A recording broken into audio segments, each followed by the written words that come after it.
So what I thought I would do today was to go ahead and answer the questions that I had time to cull. If you want to try and shoot them to me while I'm talking, I'm going to try. I mean, there is now an ability for me to see these things, which there hasn't been. So we'll go ahead and see if you want to shoot me something that I can answer. I'm happy to try, but but let me start with the questions I did manage to pull as quickly as I did, and I'll try and riff on them so that we cover some real ground here that dives into history as well. So let's start with some of the questions that people threw out once, right at the very beginning. And that is, of course, now I can't find the first one I set up here. Oh, it's right here at the very top. Why is Joe Manchin of West Virginia, Senator Joe Manchin of West Virginia, opposing the Democrats? Somebody asked. Joe Manchin is a Democrat. So in a way, he isn't opposing the Democrats because he is one. But he's an interesting place to start because, and I step back a little bit here. The idea that we have two parties that are this ideologically split is not the norm in America, really, since at least World War II, when the parties tended to be big tents. And so I'm going to step back and take another step back here and say that political scientists look at the American system and they say, yeah, so technically it kind of looks like the American system only has two parties. But the reality is that while other countries have a number of splits in their party system, so they have 7 parties or whatever, basically America also has those splits, but they have these big tent parties in which people find their homes. So you could, in the 1970s, for example, have Democrats who came out on opposite sides of questions. And one of the things that kind of big tent party did was it permitted there to be a lot of overlap in the middle, so that you might not get all the Democrats on board for a piece of legislation, but you would get some Republicans, and therefore you would manage to find a center, a vital center, as one historian called it, in order to keep the country kind of glued together. Now, with the polarization of the Republican Party, and this is asymmetrical. Now, one of the things that people talk about is, oh, the parties have gotten so polarized. No, the Republican Party has polarized dramatically, and any chart will show you this. The Democratic Party really hasn't changed very much. It has always kind of been there to the left of center, and in fact, many members of the Republican Party have slid to the right, with the sliding of the Republican Party so far out to the right as it has. Which, by the way, might be to the left. I'm pointing. I don't know. Well, in any case. The Republicans have slid a long way. And as they have done so, the parties have pulled apart because the people who are willing to work with the Republicans have gone with them out there into the right-wing wilderness. And the Democrats have tended to vote in a block to try and stand against the Republicans. But people like Joe Manchin are sort of the old guard, not that he's not a particularly old man, but sort of that old idea of, I care about the basic principles of the Democratic Party, but I don't agree with them on other issues. And I don't know Manchin well enough, having not prepped here, to say exactly where the differences are. But he is now, there are many people in the Democratic Party who are very angry with him about about what he did with the hearing for Neera Tanden for the Office of Management and Budget, which is quite an important position, where he said he thought her tweets were mean, so he didn't like her. The reality might be that. It might also be that she is more progressive than he is comfortable dealing with. And so instead of saying, well, I don't like her because I don't like her politics, he is instead choosing to say, I didn't like the mean tweets, which is rich coming from anybody who voted, for example, for Rick Grinnell to be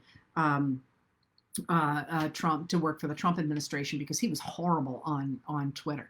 So Manchin is a larger story to my mind. He is at this moment where we're trying to figure out what the parties are going to look like and what it means to be either a Republican or a Democrat. So one of the things that jumped out to me about Manchin yesterday was that it is hard to avoid looking at the way that he is talking about Neera Tanden and also about the nominee for Interior Department, the Indigenous woman who's been nominated for to run the Interior Department, without noticing that these are both women and women of color. And one wonders the degree to which being uncomfortable with women and people of color in power plays into Manchin's position. And that's something that will not probably fly in the Democratic Party in the way that it used to. Remember, the Democrats used to be the party of white supremacy. They switched positions with the Republicans in the 1960s. But that's not going to fly.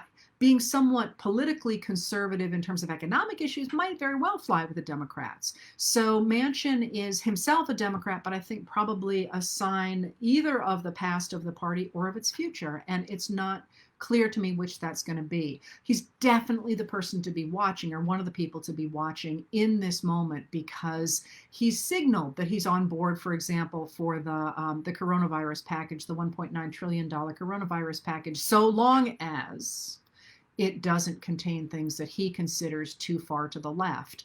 And he wants some Republicans to sign on board. So there's a lot of moving pieces here. But he's more of a sign of the past, I think, than of any kind of new. He's not really a Democrat. Remember, if the Democrats push him out, that seat will almost certainly go to a Republican, and that's a problem for the Democratic Party. So, there's a couple ways to think about American politics, and one of them is to say we need to be pure, and one of them is to say we need to have bigger tents so that we can nail together coalitions where we need them to do the big stuff. But he's an interesting person to be watching. All right, so somebody is saying thank you for the captions. Perhaps that means that they are now putting captions under these, which would be lovely. Yeah, Will Rogers, I'm not a member of an organized political party. I'm a Democrat. And you know what? That's not illegitimate nowadays. And I'm going to get to another question about that. All right. I'm not seeing anything else there that is jumping out here. So a couple other things to start with here. So that's what's up with Manchin. Now, other people have asked, why is Trump more in the news than Biden is? And this is a great question.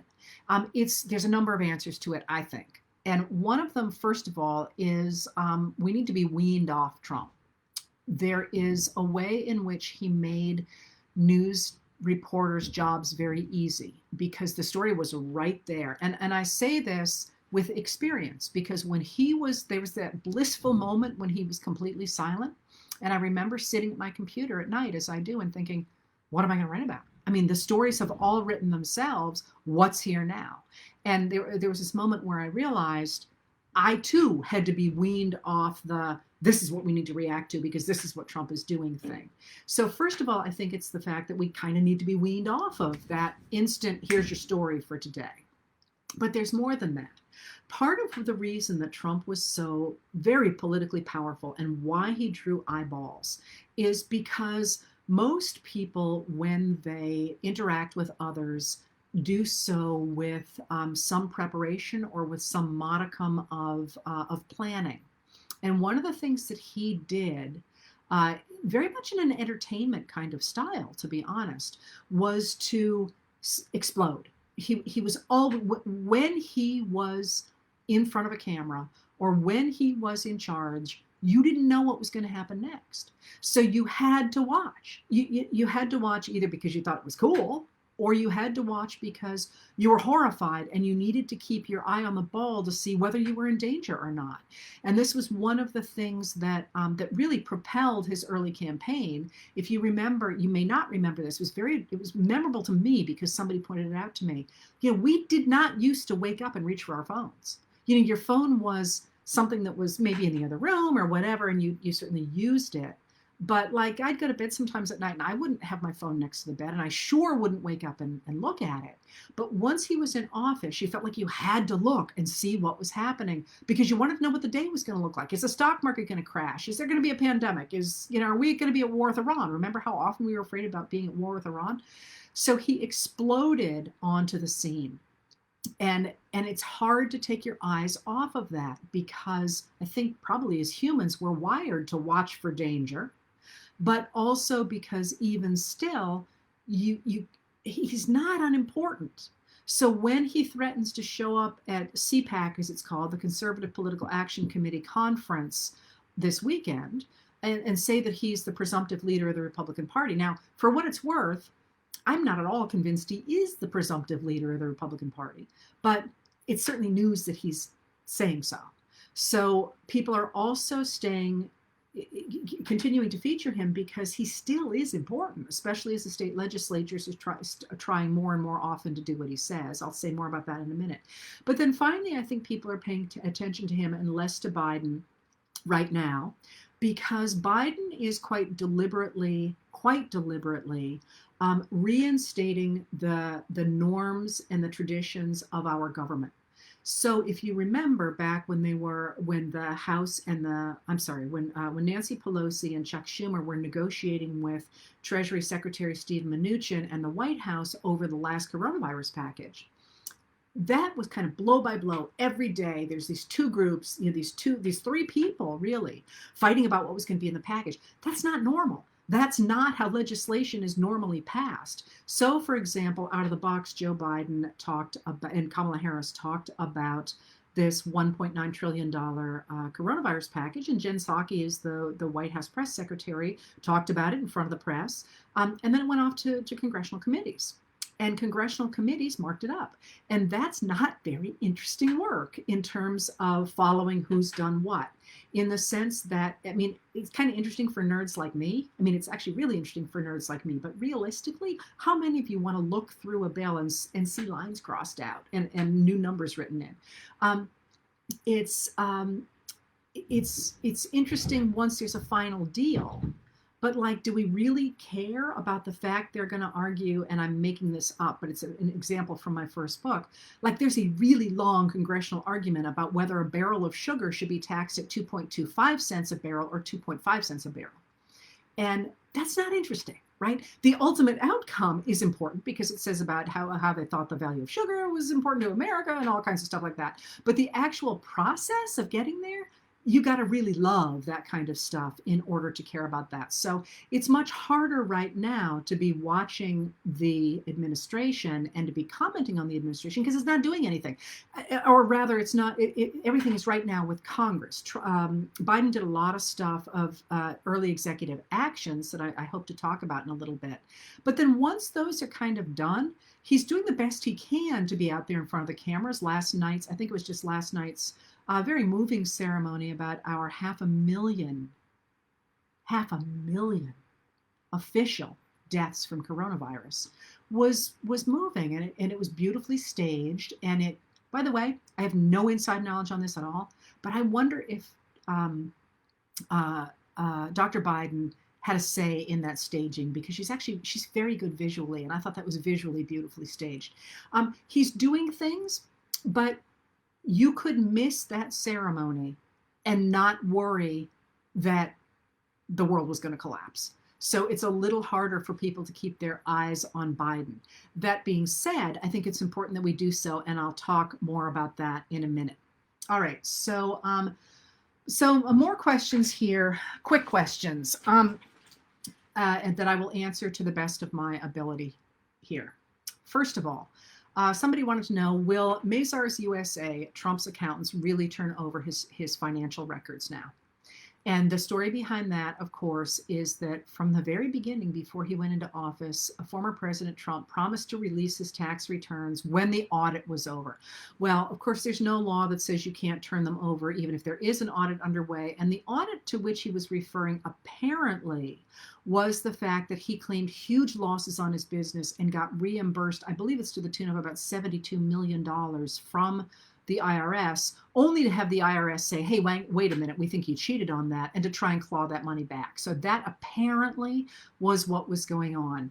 But so he never did release those taxes. He kept promising that he was going to. He never did, and he has fought it tooth and nail. Well, yesterday, as it went up through the courts kept saying, yeah, dude, you got to hand over your financials, because there are actually two different groups looking for them. But the entity that was in the news yesterday was Cyrus Vance from New York, the Manhattan, and he's trying to chase down what appears to have been and again, all of these things are alleged until they're proven in a court of law. That's something to remember.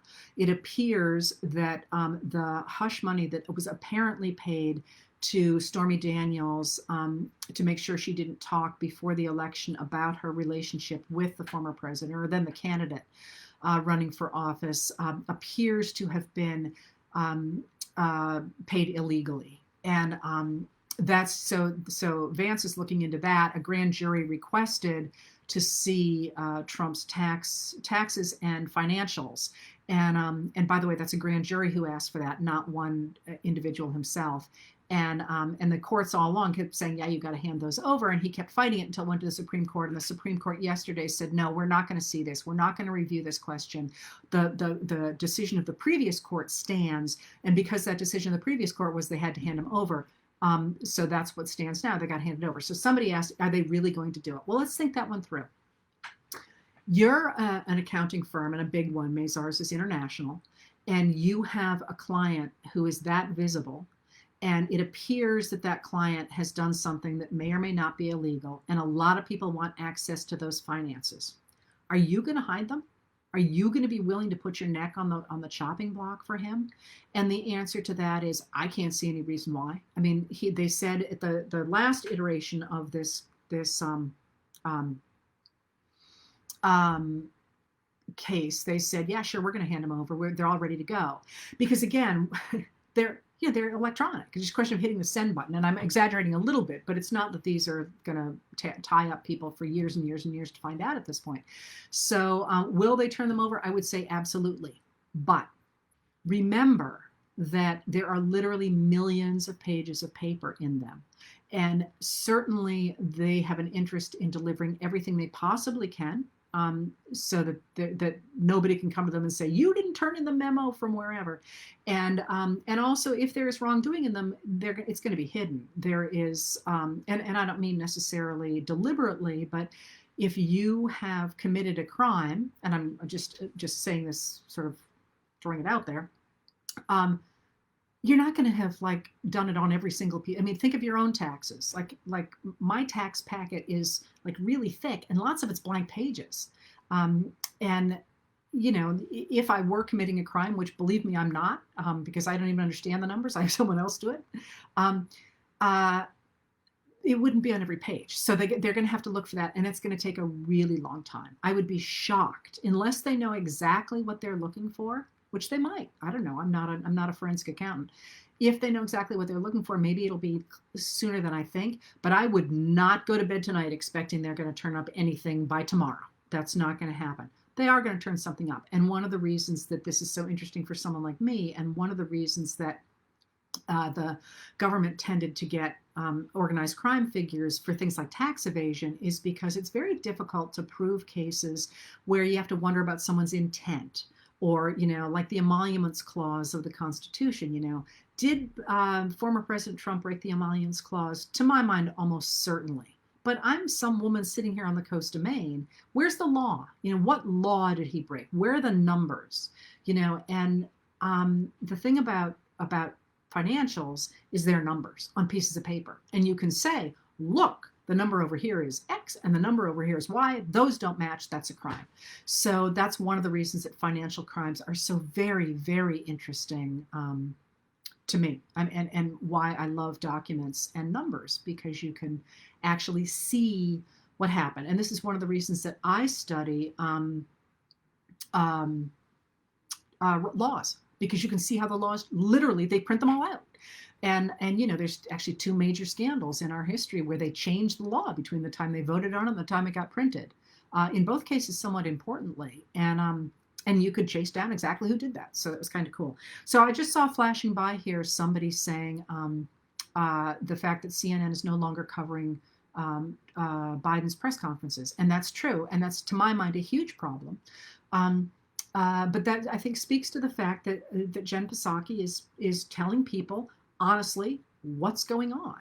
And that doesn't necessarily draw a lot of eyeballs. You know, when it was Trump suggesting people should, you know, perhaps inject themselves with bleach, it got a lot of eyeballs, right? If Jen Psaki is up there saying, well, you know, we're going to follow through with this treaty or whatever, it's you know, people feel like they can catch that later on. I still think it's a problem, but that's what it is. A couple of tidbits here, not that I have time for this, but a couple of tidbits here is that it is my understanding that that press room in the White House is actually the room that was added on for FDR to be able to swim because of his polio. He credited swimming with strengthening his legs. So he had a swimming pool put in the White House so he could continue to swim. And when JFK took the White House in 61, his father came and said, "It looks like a YMCA. This is awful." So he went ahead and had murals painted on the walls, and those murals are now in the JFK Library in Boston, because the deal was that if they ever stopped using it as a swimming pool, they would take the murals back, that the Kennedys would take the murals back, is my understanding. And it is also my understanding that that room became the press room during the Carter administration, and all the wiring they need to make the press room happen is now in what was in the pool area. Isn't that cool? All right, so that's some more questions. Somebody asked something. As people are saying that on Rachel Maddow's show last night, somebody who used to work for Cyrus Vance says they will go through the paperwork quite quickly. I'm wondering about what quickly means to somebody like that. But like I say, I'm not a forensic accountant. It's entirely likely they know what they're looking for. I know I have worked with forensic accountants in the past, and they're wizards. I look at numbers and they can find anything. And so that's sort of interesting. All right, what else am I seeing here? All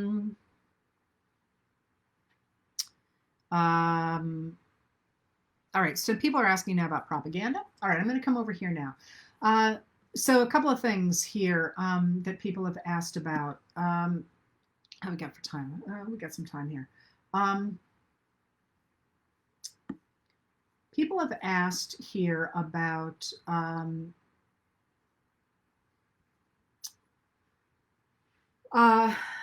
where should we go here?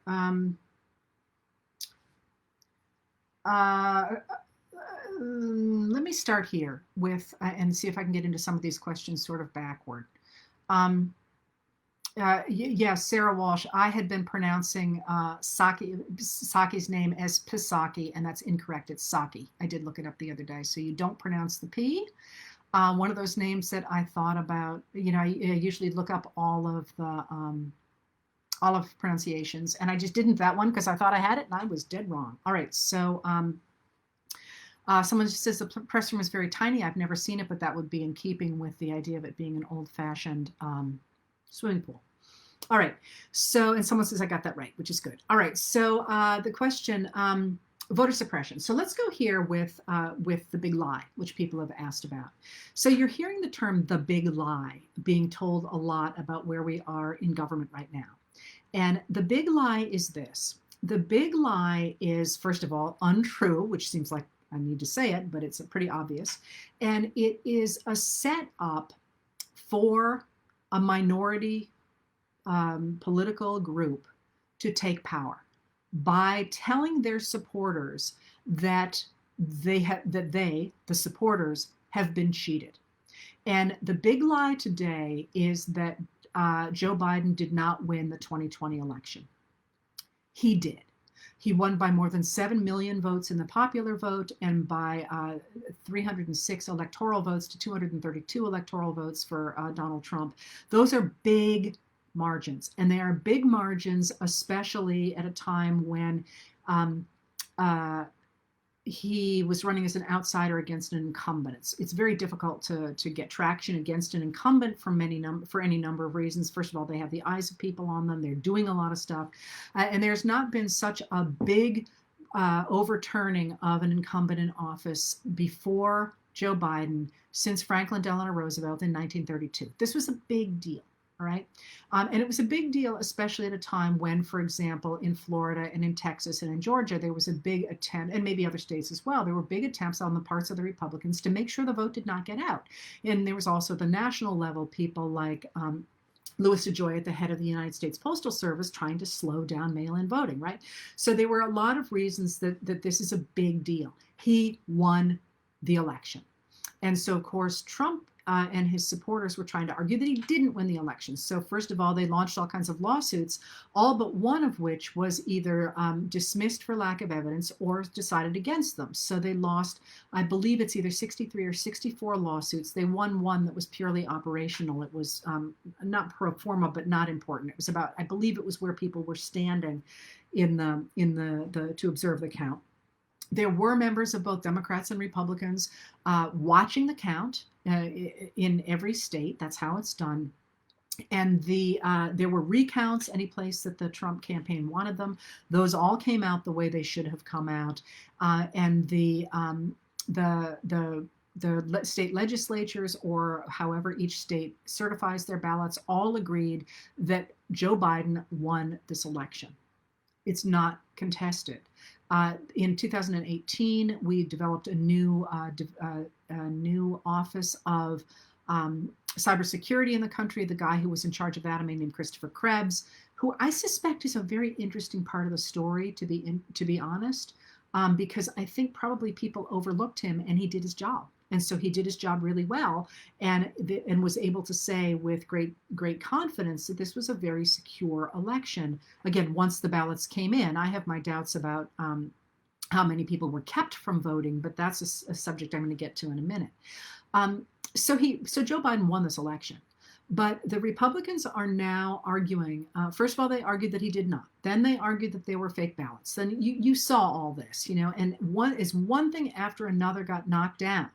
Then they came up with the idea that because a number of the states changed their voting laws because of the pandemic, that this was illegal because it's a little bit complicated, but because of the way the state constitutions are written and the idea that state legislatures are the only ones who should be able to affect the system. Never mind, I'm not going to go into it now. But the point is, they're trying to argue that Trump actually won that election. He didn't. I mean, there's just nothing else I can say. He didn't. But what that does is it enables Trump supporters to believe that they, in fact, are the good Americans by trying to defend our democracy against Joe Biden, who in their mind is the illegitimate president. So the big lie is hugely damaging because it's not just Trump who's advancing it. It's people like Steve Scalise on the TV on Sunday. I don't even know what day of the week it is today, but on Sunday, he refused to admit that Joe Biden had won the election. He said there were irregularities in the states. The way the states handled it was not okay. Like all these Republicans who are now talking about unity, Mitt Romney from Utah, a Republican from Utah, formerly from Massachusetts, now of Utah, said, you start talking about unity about the time you admit you were lying about the election being stolen. The election was not stolen, and that big lie, the idea that Joe Biden is not the legitimate president, the fact that certain lawmakers on the Republican side continue to say that he was not legitimately elected, and refused to say he was legitimately elected, gives cover to people like Jessica Watkins from the Capitol riot, whose lawyers have argued in court that she is not responsible for what she did because she was defending the president, because the president said, we have to go stop this steal. Remember, stop the steal. That was the whole point of all those stop the steal signs. And So let me finish with what that means, but how we got here. That stop the steal gives cover to these people to continue to say that the Democrats who are now in charge are illegitimate. Well, think about, without me saying it because I don't like to talk about this, think about what that means. If somebody has stolen your government, how should you treat them? And then let me tell you that is precisely what happened in the American South after 1889, really 1890, when Democrats in the South said that Republican voters, who were primarily African American, were stealing control of the government. So what did they do? They got rid of those black voters. And they did so either by suppressing their votes or on a lynching campaign. And this is extraordinarily dangerous language. It is unthinkable. But let's see where it's playing out. It's playing out right now in the fact that the Republican Party has a really big problem. And the really big problem is the fact that they're not popular. About 25% of the American people still still consider themselves registered Republicans. And that last data point was taken before the January 6th insurrection, when we know that the Republican Party has hemorrhaged at least 140,000 voters, which in different states will matter a lot. That's not a small amount, and that's that's the last set of numbers I saw. Mind you, I have a full-time job, so I don't look at these things all the time, but I do look a lot. So Republicans are only 25% of the electorate anyway. So that's a problem, and their policies are not popular. They're just not popular. So what are they going to do, and how have they managed to stay in power? They've managed to stay in power by suppressing the vote, by making sure that people who disagree with them can't vote. And I've written about this recently in my letters. And this is what you're seeing across the country right now in Republican states. They're working to destroy the ability of Democrats to get to the polls. They're actively trying and saying that's what they're doing to make sure that Democrats can't vote. Well, what does that look like? What does that mean if you say that Democrats aren't allowed to vote? Well, yes, you're going to end up with Republicans in power, but there's no longer a democracy. And one of the things that I like to remind people of about is that there were always elections held in the American South between 1880 and the 1960s. Like, there were votes. I mean, they had votes, right? There were polls, and people went to the polls, and there were even campaigns. But you couldn't win unless you were a white male Democrat, because they simply wouldn't let anybody else vote. So we could do the same thing at our national level. We have a precedent for that. But I don't think that's going to fly. But I do think that that's what the point of the big lie right now is, to say to the state legislators in places like Georgia, you need to guarantee that we can't have another stolen election. And now, by definition, an election that is won by Democrats is stolen in their minds. And I've written before about how that came through the Republican Party. That argument came through the Republican Party, and why it is so powerful now. But so that's what the big lie is. Now, people have said to me, what can we do about the big lie? Like, how do you push back against any of this? And so I'm going to give you, usually I do this at the end, but it seems like a natural place to do it right here. There are many ways that you can push back against the government going in a direction that you don't like. And I'm going to line up a bunch of them, and then I'm going to tell you what I think. So the obvious things are: run for office, give money to causes you care about, and tell your legislators at all levels, or your lawmakers at all levels, what you like and what you don't like. Here's a newsflash: nobody likes to get phone calls saying, I'm really unhappy with the fact you did X. But at the same time, you can also call a lawmaker and say, I'm really proud of the fact you did Y. And that matters. People like positive feedback. So that is one way to go ahead and change the political landscape in America today. But I'm an idealist, which means that I believe that you change government by changing people's ideas. And I'm also of the belief that you change ideas by changing the popular culture. So what I always urge people to do is to take up oxygen. And I always say that, and you're like, what are you talking about? And I'm talking about how you can call people out. And I don't mean necessarily being in their faces, although that could certainly be something to do, depending on what your personality is like. When they say untrue things, when they say that Joe Biden didn't win, and that doesn't necessarily have to be a really angry in your face thing, like, what kind of evidence do you have for that? Because everything that I've seen says that the state signed off, that, standing up and saying, no, that big lie is not true. Or, do you really want to live in a place where people can't vote? Or mail-in voting actually isn't better for one party or the other. It wasn't until Trump got involved with it. Asking questions and staying engaged, with this exception. People write to me all the time and say, I've got an uncle who spews this stuff and I don't want to be with him, and how do I change his mind? You don't. People make their own decisions ultimately. And I always liken this to that friend we all have who's been in a bad relationship. And the more you say to that friend, come on, she's being horrible to you, you deserve better, the tighter that person clings to that bad relationship. The only thing you can do is model a good relationship and say, I don't like the way she talks to you, or I don't like the way he talks to you. I'd rather not be with him because I don't like the way he talks to you. I don't, I miss you when you're not with us. Can't you come out sometimes? If you think about it that way, all you can do is model a better way of being. And remember that it takes, I think it's 7 tries for somebody in an abusive relationship to leave one. It's not easy. So you're not going to get your uncle or any of the people that you can probably think of in the public eye who are spouting stuff that you think is abhorrent to say, oh my God, you're right. I should have seen it this way all the time. That's not going to happen. Many of them are lost, but their kids aren't.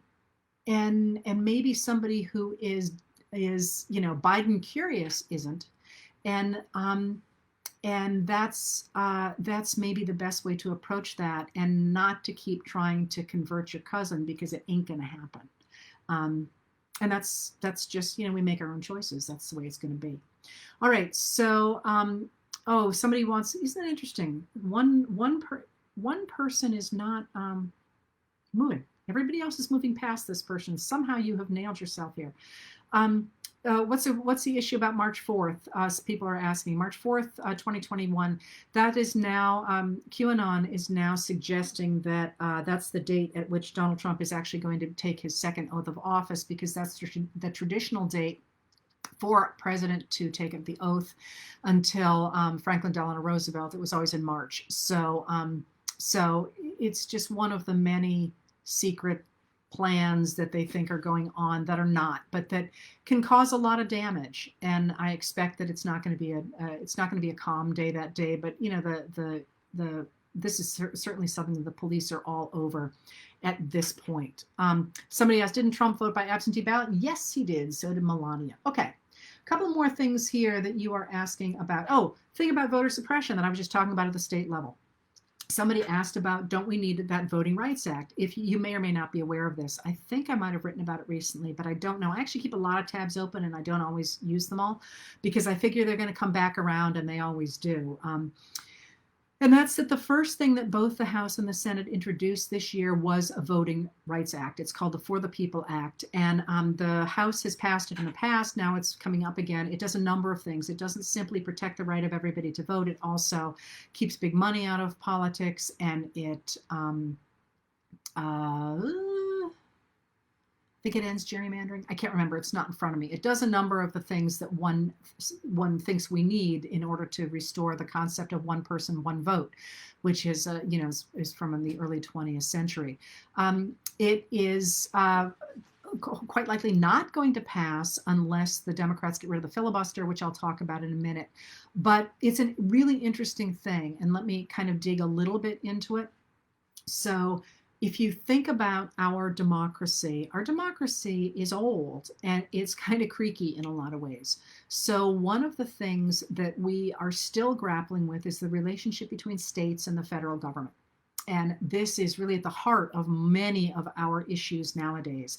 And I would love to tell you that there's a really clear, obvious solution to these tensions, but I really don't think there is. I'm actually working on a project right now where I'm trying to suss this out, and it's very complicated. And I would love to say, oh, these people are just stupid, here's the answer. But that's not entirely true. And where I'm going with that is that the way our system was originally set up, it was states that had the right to determine who got to vote within those states. The federal government only picked up the right to determine who got to vote with the 15th Amendment. And with the 15th, it kind of flirted with it with the 14th, but with the 15th Amendment, it said that you couldn't discriminate based on race or previous condition of servitude, but that's it. It says where you can't discriminate, but it isn't actively proactive. So if you look at those laws that I talked about, the For the People Act, it's quite long. The law is quite long, but the whole beginning of it is an attempt to prove that it is constitutional for the Congress to step in and make laws about how people can vote. Now, in other countries, it's a no-brainer, but in our country, it's not a no-brainer yet, and that's That's something that's behind that law that's going to make it a little bit more difficult than it is probably in other countries where they don't have that issue of federalism to trip over when they're trying to make sure that people vote. Similarly, there's a lot of attempts to kind of go around the question of voter suppression, because one of the ways that voter suppression is most effective is not by saying you can't vote because you're, have blue eyes or whatever, but by saying, of course, everybody can vote. And then just making sure that the mechanics make it impossible, for example, for somebody on an indigenous reservation to vote. Put the voting machines so far away from the reservation that you basically would lose a whole day to get out to them. Or if you live in an inner city where you have, many people trying to converge to vote, you make sure there's only 4 voting machines. Whereas out in the suburbs, you make sure there are 30. That is not something that's covered by our laws currently. And there's a number of ways that people are trying to work around that. So, for example, E.J. Dionne and Norm Ornstein have suggested the idea of making voting mandatory, which I was always against, because I'm like, yeah, if you don't want to show up, that's a choice too. But they brought me around on that one by saying that if you did that, what it would do is it would shift the burden of the state from trying to keep people from voting to enabling them to vote. So it would change the burden on the state, not on the individual. And that I thought was really interesting, because then the state would have an interest in getting people through as quickly as they possibly could. Something that Mark Elias of Democracy Docket, who is fighting all these cases in court, came up with today, or at least published today that I saw, was to say that you don't need to make it mandatory to vote, but what you do need to do is pass a law that says that everybody can vote within 30 minutes. And if you're in line and you can't vote in 30 minutes, then the state is charged a certain sum of money for every minute over which you are left in line. And that would get prohibitive really fast. So that's his suggestion. That seemed to me it might be a little bit hard to figure out the numbers, but there are ways in which people are trying to deal with that. All right, so that's what's going on with the National Voting Rights Act. I'm also going to touch, I think, here on the filibuster again, because we are currently saddled with 2 holdovers from the early years in our democracy that are tripping us up in a big way right now. And the first is the Electoral College. I talk about that a lot. And I want to emphasize again that the Electoral College, as it was originally conceived, was nothing like it is today, because the founders did not expect there to be political parties. So they really believed that what one would do is to go ahead and elect from your state men of substance, people who knew the world, because otherwise, if you're in Georgia, how are you going to know what some leading man in Massachusetts is like?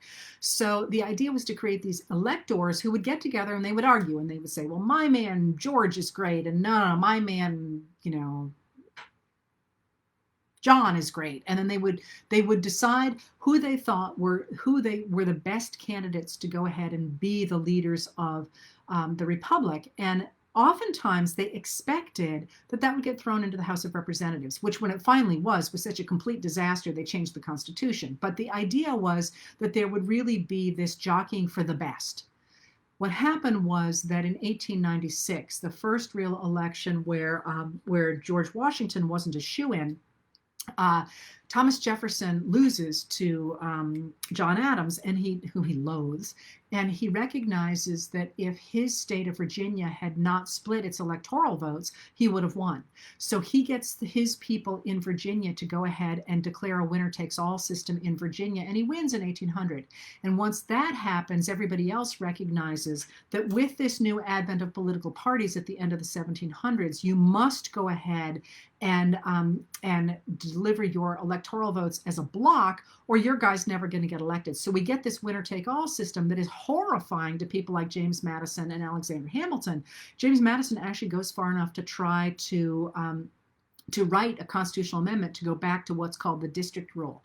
Now, people have said to me, well, if you look at the district rule, it wouldn't really have made a difference in the last election. But I would counter that with, that's because people run now as if it doesn't matter. If in fact you did have to compete in every state for a proportion of the vote, you'd campaign very differently, and you wouldn't go to simply those few states that are going to be determining the outcome of the election. So that's one way in which the Electoral College, in which each state gets the number of senators and representatives that it has otherwise.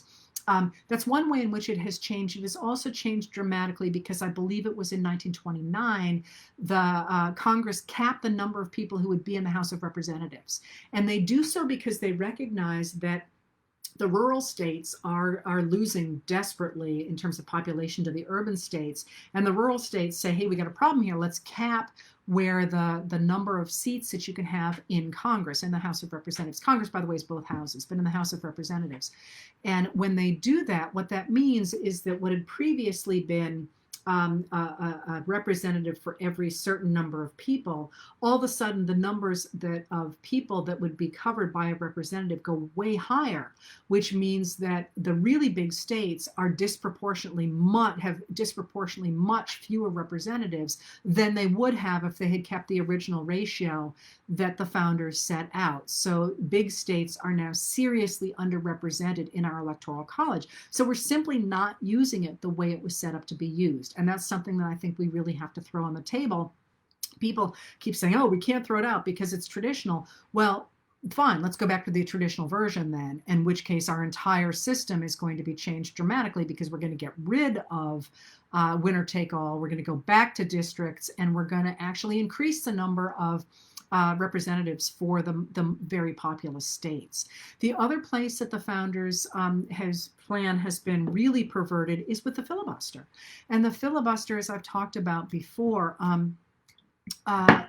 is a reflection of the fact that in the House of Representatives, they had to come up with a rule early on to stop people from talking. And basically, because the Senate is smaller, they never had to do that.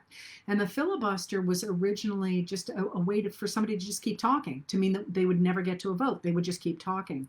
And this was used in the 19th and early 20th centuries as a way to stop civil rights legislation from getting through.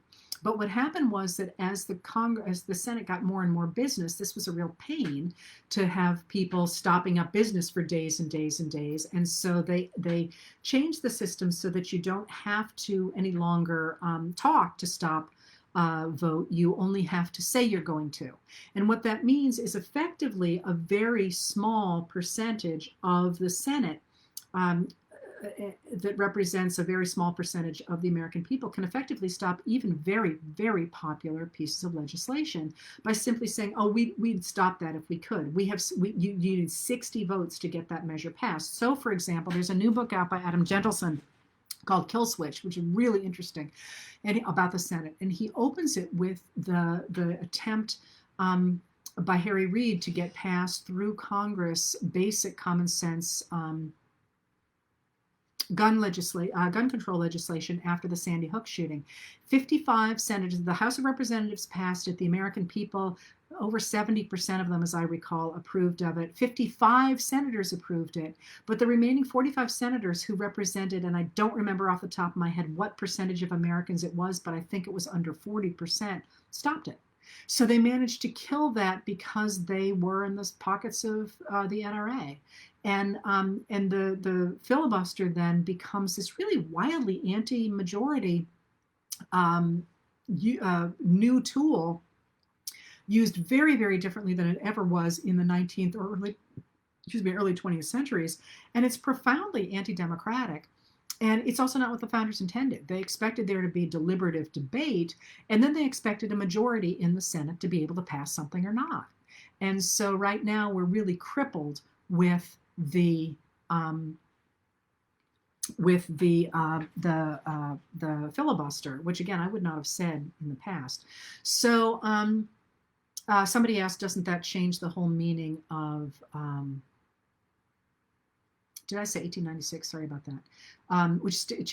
Does that change the whole meaning of the different forms of representation versus in the House versus the Senate? No, both were supposed to be majority rule houses.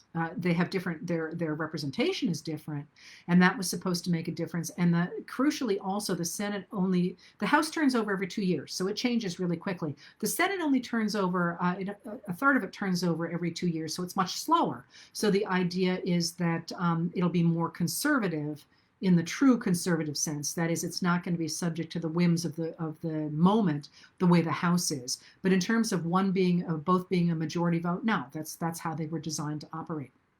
All right. So another question here. People have asked a lot about the return of the Fairness Doctrine. And I talk a lot about the Fairness Doctrine and how the fall of the Fairness Doctrine in 1987 under Ronald Reagan and his appointees to the Federal Communications Commission opened the door for talk radio. And people have said we need to get that back. But here's the problem with it. I agree. I mean, I agree that our speech in some form needs to eliminate lying, deliberate lying, and fake accounts. But the Fairness Doctrine is not necessarily in America the way to do that for this reason. The Fairness Doctrine was linked to having a government license. So, if you're going to get a license from the government can say to you, well, you have to behave in certain ways. Like when I drive my car, I have to wear my glasses.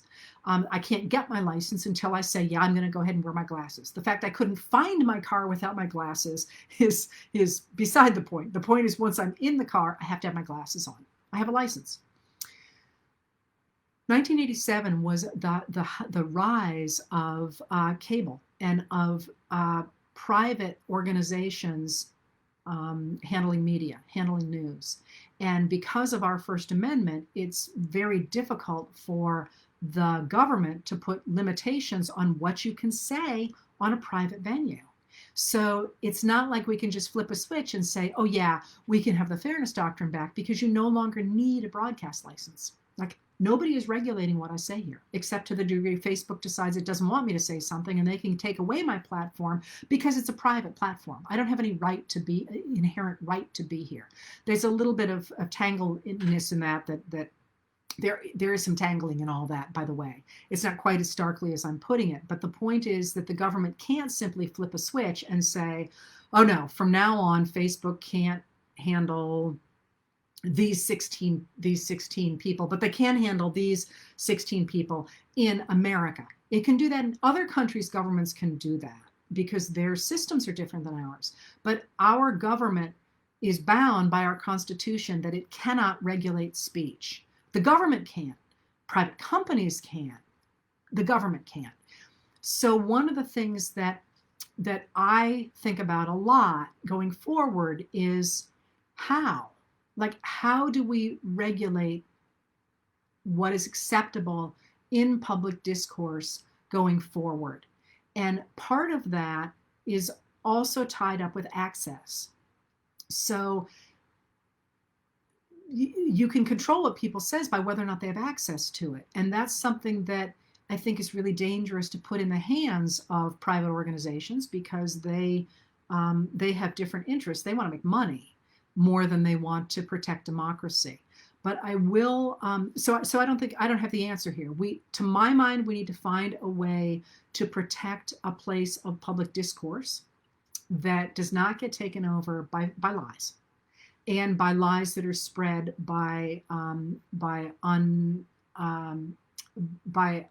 hostile actors, whether they're governments, foreign governments, or plutocrats or whatever.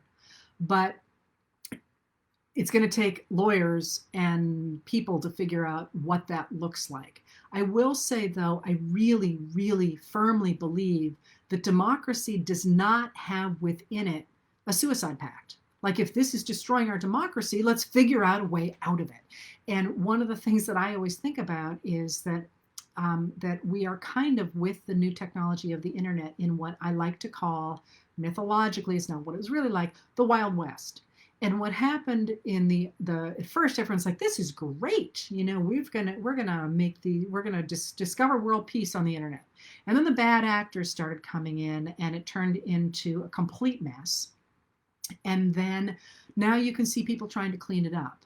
and what that's going to look like to clean it up. And I don't know what that's going to look like, but I do know that when in communities in the West, when women came in and established churches and schools and community centers and all that, the guys who'd been shooting the places up hated it. They insisted that this was destroying everything. And yet it was actually when the communities cleaned up that they became decent place to live. All right, so one more thing here. Let's see. Somebody asked, will Garland survive the Judiciary Committee? I would be shocked if he does not. Really, really good candidate. And somebody asked here, Hiram Cordingley, I'm going to call you out here. Why didn't anybody do anything back in the day when places in the South were allowed to erect statues and name streets and buildings after Confederate war heroes? Mind you, people always sound smarter than when I paraphrase what they say. So if that wasn't grammatically right, it was me, not him. And the answer to this is really interesting, because at the turn of the last century, the 1890s and the 1900s and going forward, all these Confederate statues that are now coming down were erected then. People think they were associated with the Civil War. They were not. They were associated with the late 19th century, and they were associated with a moment in which Americans, especially in the West and in the South, had come to associate the idea of a government that acted of the people, by the people, and for the people, was in fact redistributing wealth from hardworking white people to Black people and to immigrants, and especially in the North. And so they began in 1871 to call a government that leveled the playing field between the rich and the poor, between white people and Black people, between native-born and immigrants, as socialism or communism. And I've talked elsewhere about how it gets those names. But they argue that anytime the government steps in to level the playing field, it is destroying American liberty. And they argue that the true nature of American individualism and liberty and strength is the individual, and the individual Westerner, especially the cowboy, who's become very popular in the 1870s and the 1880s through things like Buffalo Bill's Wild West Show. But also the counterpart to that Westerner is the Southern Confederate soldier, that lone guy on his pedestal. And they begin to erect statues to him, that nameless soldier, across the South, in the West, and also in places in the North. And what they say is that it's that individual who has preserved American liberty in the face of what they call socialism, and the attempt of Black people and immigrants to destroy the country by using the government in ways that level the playing field between the wealthy and the poor, as I say, or Black and white, or immigrant and native born.